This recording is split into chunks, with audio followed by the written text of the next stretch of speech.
Paul concludes in verse 18 that a life that is where you are led by the Spirit is a life where you are not under the law.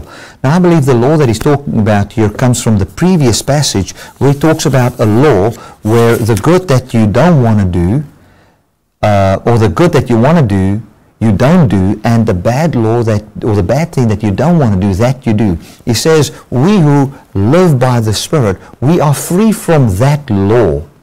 Paul clearly says that in Romans chapter 7 as well, when he says that he finds another law in his members. So he's basically talking about three laws in Romans 7 and 8. He talks about the law of the Spirit of life, and he talks about the law of Moses and the Jewish customs. And then he found another law which he never knew existed, which was not common knowledge to anybody in his time.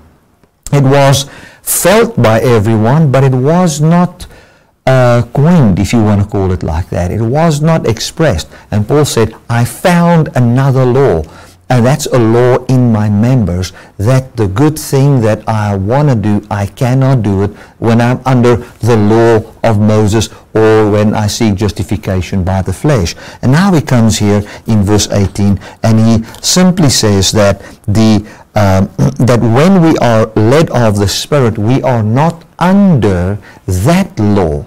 And then I want to conclude and put into that as well, and that we are also not under the law of Moses anymore. That we are not under a law wherein we need any form of righteousness. For by the Spirit is our righteousness, by the Spirit is our life, and it's not from the works of the law of Moses, and that we are also now set free from the law of sin and death, which is the third law that Paul talked about when he wrote Romans 7. So that is Galatians 5 verse 18.